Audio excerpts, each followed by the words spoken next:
Fans of the Horus Heresy, Warhammer 40,000 and having great looking gaming tables, thank you very much for joining me for a review of something a bit different on the channel. And arguably this is going to be the biggest product review I've ever done. And what we're going to be looking at in this review is a wargaming terrain mat that's been supplied to me by Hot Dice Minis. So Hot Dice Minis are based out in Toronto in Canada. There you go, so a long way from where I live in the United Kingdom. And Hot Dice Miniatures approached me and very kindly offered to send me a sample copy of this thing. And this is one of their wargaming mats. So this is a neoprene rubber gaming mat, and these things are becoming increasingly common. And basically the idea is you have a printed surface, you can put it out on a gaming terrain and it looks pretty and nice. You got a great backdrop rather than painting a table or putting flock or sand on it, which, you know, works and has a purpose, but these things are nice and portable. So yeah, so thank you very much to Hot Dice Minis for supplying this to me for review. As always, I'm going to approach this from an unbiased perspective. So I'm going to have a look at the product, show it to you, see what I think of it. If it's good, I'm going to tell you it's good. If there's any faults with it, we're going to draw attention to them. But do bear that in mind when assessing the opinions that I offer in this video.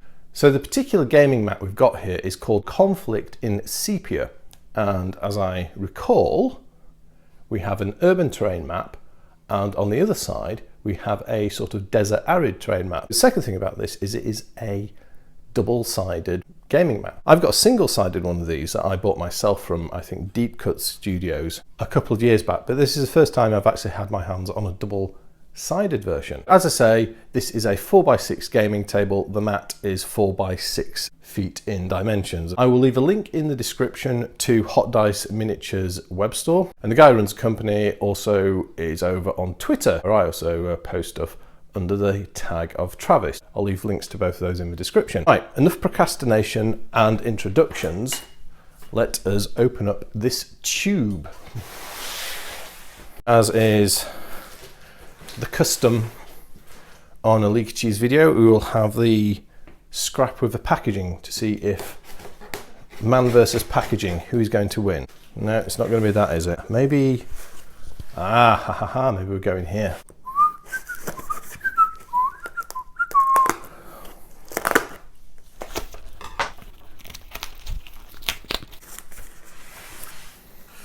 There you go. So what we have here, and the light, you won't be able to see it at the moment, but you will in a second, is a bag. So this mat is supplied in, whoops, don't drop it, what appears to be a carrying case.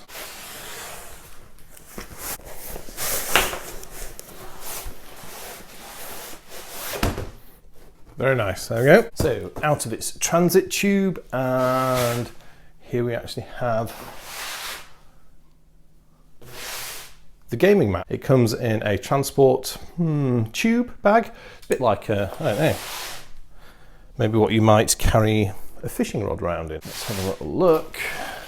There we go. Conflict in Sepia, Hot Dice Miniatures, hotdiceminiatures.com. So there's a website address, but yeah, I'll leave it in the description as well. So I've got a tube. It's a flexible tube. So it's not a rigid tube, so there you go. You can imagine this is sand coloured. We might have a sandworm of Arrakis. So it's got a couple of carrying straps, so that's quite handy. The one that I bought from Deep Cut, I mean, I bought it quite a long time ago, it didn't actually come with a transport tube, although I do believe these are becoming increasingly common. But it's nice to see. So we shall unzip this.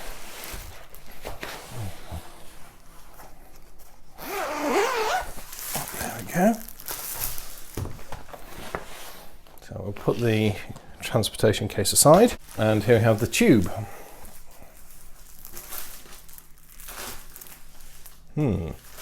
So, oh I see, so it has this clear cellophane that's been shrink wrapped, or not shrink wrapped, maybe it has been heat sealed around it. So I guess we need to slide those off.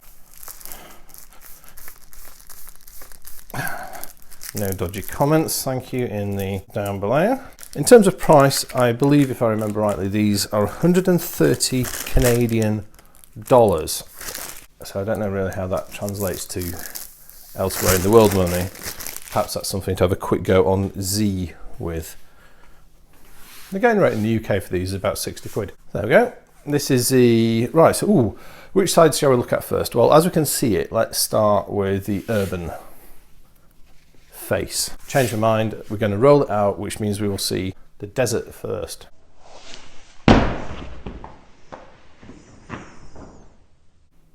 That was fun. And there we have it. After a little bit of faffing around, we've got the mat rolled out. Now, you can see at the end, just here, there's a bit of a dark band. The reason for that is because it's been rolled up for so long, it's slightly curled. So it's just casting a little bit of shadow. So that's not actually a color feature of the mat. That's just due to the lighting. I've put some lights on, so hopefully we can see it quite nicely now. What we've got for the arid side of this conflict in Sepia, almost like alien Badlands terrain depiction, or perhaps this could be something that's post-apocalyptic as well. I do like, you know, there's all sorts of ways you could use a mat like this. I mean, I'd use this for science fiction gaming typically. Well-known things like 40K. There's a whole load of other science fiction games. If you're playing Battletech tabletop game as opposed to the mat-based version, this would work perfectly well. It actually look really good for Battletech. It's very reminiscent of some of the maps I bought back in the 1980s for the Battletech game. So yeah, I do like that. Also with Battletech, I mean, you've got the game Giant Stompy Robots, which is another one that would look good on this. And you've also got the resurgence of what I call Neo Dark Future, or the game called Gaslands, and there's a few others around. These post-apocalyptic Mad Max inspired car battle games. That would look great on here. This could be a post-apocalyptic depiction of a desert or something similar as well. I can see lots of possibilities on this. It looks good.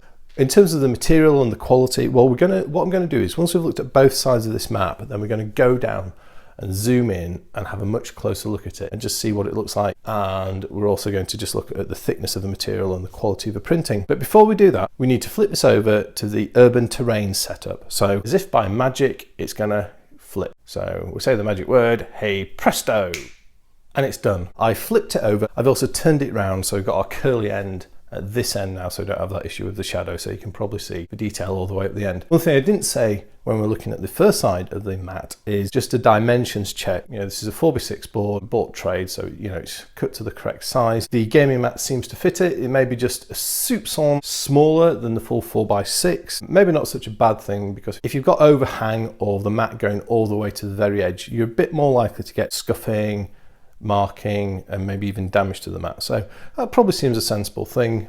Also, the corners are rounded off.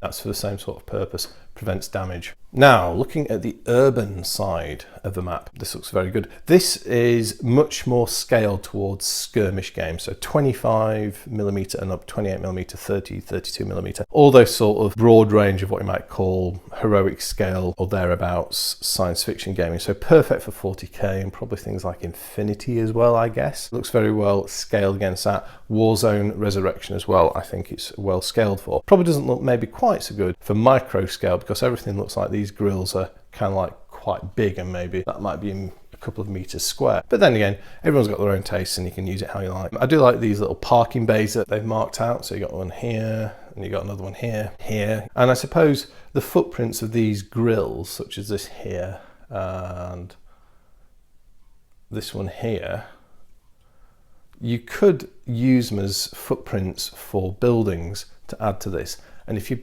set out buildings or even floor plans of buildings onto this, depending on the type of game you're playing, you could actually make it look really effective using these as, shall we say, the foundational points for your structures, and that could really change how this looks. But yeah, looks really neat. For me, the attraction of this is using it for a 40K urban terrain. I'm most interested in the Horus Heresy, and the Horus Heresy features lots of urban battles. So obviously Isfahan 3, and then there's a whole host around the Ultramar sector where we've got a lot of fluff to accompany the actual game. And if you've seen the excellent Death of Glory short video animation, which is a fan-made Horus Heresy video, you could just imagine using this to set up the sort of battles from those themes of Horus Heresy. Well, that's enough from the view up here. So let's change our camera angle and go in on down and have a look at it up close. Okay, here we are down on the deck and looking at the urban terrain part of this battle map up close. So how does it look up close? Well, I actually think it looks really good up close. The detailing and the resolution at which those details are printed look really, really sharp and very well executed. And this is important because when you're actually sat down, as I am, I'm sat down at the gaming board. When you sat down, then you can see it much closer than when you stood up. And if the printing resolution wasn't sufficient, then the board wouldn't look very good.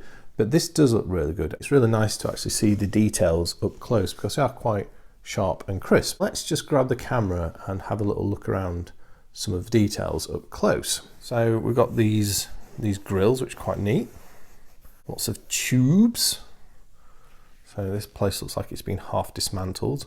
Clearly an urban environment with lots of infrastructure and communications equipment in there. Some rubble piles.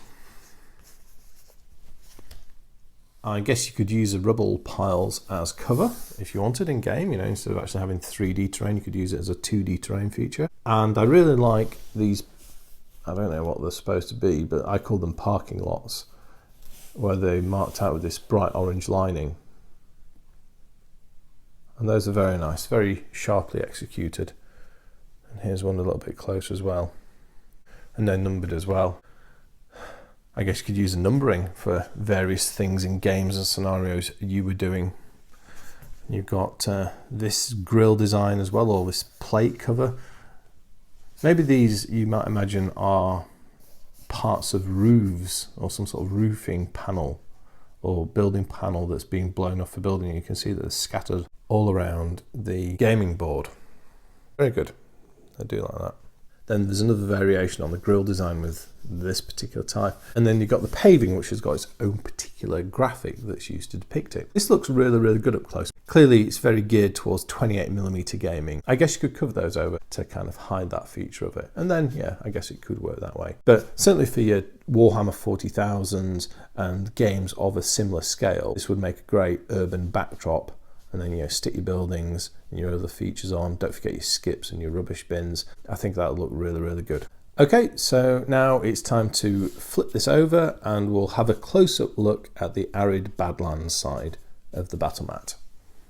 And there we are, a quick transition, and we are now looking at the Badlands, or the arid side of the battle mat. And this is a very different design to the reverse of this. I don't know where the origin of this image was. I'm not sure if he's taken some stock pictures perhaps from NASA, from some of their publicly available planetary exploration mission, but then he's done a load of stuff to jazz it up and change the look of it, or whoever the artist is has. I certainly think it's got that science fiction Badlands or post-apocalyptic feel to it, yeah, for sure. So let's take a look around this then. The image has been quite heavily adapted. You can see that it's got this sort of crazy splotting on. I don't know if I'm quite so keen on that effect. I kind of get what they're trying to do. I'm not sure I'm 100% enthusiastic about that technique, but you know, hey ho. But I like this bit here. This is really nice, and I think this is what makes me think there's some sort of planetary reconnaissance imagery being used here, because you can see some sort of fluvial structures perhaps, or some flow structures. Maybe this is something from Mars, but very different style, because here instead of an image that's been completely artificially created, I think we've got something that's been taken, a single image, and has been adapted and artistically tweaked here and there. Have a look around.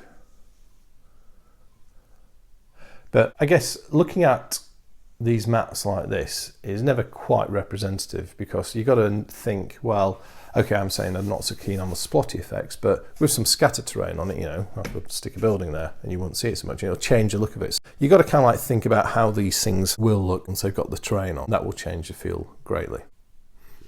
Do like, it's very nice. Now, let's do a little bit of looking at the actual materials. So if I roll this over, there you go. So this is the corner of the mat, and we can see it's a neoprene rubber. It's probably about 1 millimeter thick. It's not as thick as some I've seen, although it's still got a decent amount of give in it. I can't remember how thick the deep cut one is I've got. It's definitely a lot thicker than this. I suppose slightly thinner neoprene, less weight, so easier to carry around if that's a consideration. Less bouncy, but it still feels like it has bounce. Do the edges look good? Well, actual edging looks neatly done. I mean, you can see obviously it's been cut out, but the edges do look neat. And looking around it, I can't see any fraying or anything, so that seems to be what you would hope for. And the printing quality is really nicely done, and it has a good feel to it. One thing I do really like about these is how they feel, and they have a nice, they have a really nice feel to them. A bit like a smooth version of the mouse mat, so quite a tactile gaming surface as well. And you're never going to sand your knuckles off by accident reaching for some dice or something like that. If you've covered a gaming table with sand, that's always a hazard. Another advantage of these neoprene surfaces is the fact that they are soft, and if you're unfortunate enough to drop a miniature, and we all do it, most of us do it several times a game, firstly you've got a surface that isn't abrasive, and secondly you've got a surface that has a bit of mechanical bounce in it, and that will help protect your model, I think, certainly in my experience. And that's a good thing about these surfaces. I mean, I've gamed on all sorts of different gaming surfaces, and while I do like how dry brush sand surfaces look, they are quite abrasive if you drop stuff on them. So, and you can and you do damage your miniatures sometimes. So that is one plus of these things. Another thing to consider is, what does this gaming surface do for dice rolling? I guess one thing to think about is your dice will bounce a bit further than they would otherwise do. And I guess people who've watched my video about casino dice are now going to say, oh, well, if you've got one of these, you're going to affect how your dice bounce. And yeah, I guess there is an element of that, but if you're both playing on it, then hopefully the same amount of random chaos gets introduced. But as you can see, the dice aren't going off. It's not like they're on the moon bouncing off in crazy directions, or for those veterans of Rogue Trader, rubber moss. It's not like that. It's fine to roll your dice on. Some people just use a tray anyway, so I guess that's a bit of a non-issue there. But you know, I like to try to think about these things and talk about them when we're looking at a particular product. I think that's everything I would like to say about this. I'd also just like to thank Travis from Hot Dice Miniatures for supplying this sample of Conflicts in Sepia for me to review. Thank you very much, mate. I do appreciate that. Please do share your thoughts and observations about this mat. We're very interested to hear what you have to say, both in terms of, is this a type of product that you've already got or something that you're thinking about? What are your positive and negative experiences of having these neoprene gaming mats? I really like them. I think they're a great idea. But other than that, I'd just like to say thank you very much for watching. I'll speak to you next time, and goodbye.